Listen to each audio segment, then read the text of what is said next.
எங்கள் வீட்டு ஹாலில் வந்துட்டு குருவி கூடு கட்டியிருக்கு. அண்ட் அதில் ஆக்சுவலாக 4 சின்ன குட்டி குருவி இருக்குது. பட் இன்டீரியருக்காக வந்துட்டு லைட் ஃபிக்ஸ் பண்ணுறதுக்கு அந்த கூட்டை இப்போ நான் கலைக்க போகிறேன். குருவி கத்துறது கேட்குது இல்லையா? பட் வேறு வழி இல்லை. பயப்படாதீங்க, அந்த குருவி கொட்டை யாரும் கலைக்க போகிறதில்ல. இன்ஃபேக்ட் நாங்கள் அங்கே ஃபேன் கூட போட மாட்டோம். பட் ஒரு வேளை அந்த குருவி கொட்டை நான் கலைக்க போகிறேன் அப்படின்னு சொன்னப்போ நீங்கள் பயந்துருந்தீங்கன்னா இல்லை கோபப்பட்டிருந்தீங்க அப்படின்னா, இதை விட அதிகமாக லட்சக்கணக்கான பேர்ட்ஸ் அண்ட் அனிமல்ஸுக்கு வீடாக இருக்க ஒரு 400 acre forest land Hyderabad central university கிட்ட இருக்க கஞ்சகச்சபௌலி ஃபாரஸ்ட்.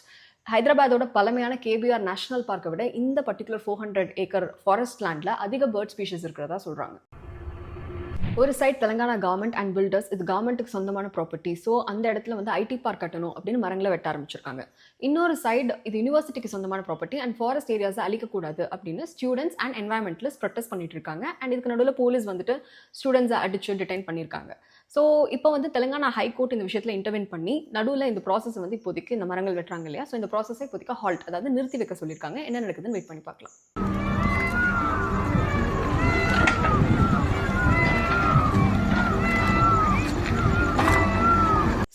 டெவலப்மெண்ட் அப்படிங்கிறது ரொம்ப முக்கியம் தான். ஆனால் அந்த டெவலப்மெண்ட் ஒரு இயற்கையோட சேர்ந்து ஒரு சஸ்டைனபிள் டெவலப்மெண்ட்டாக இருக்கணுமே தவிர இருக்கிற கொஞ்சம் நெஞ்சம் இருக்க காட்டையும் அழிச்சிட்டு ஐடி பார்க் கட்டுறதா இருக்கக்கூடாது. இது வந்து தெலங்கானாவில் மட்டும்தான் நடக்குதான்னு கேட்டால் அப்படியும் கிடையாது. இது எல்லா ஸ்டேட்லையும் நடக்குது, நம்ம ஸ்டேட் உட்பட.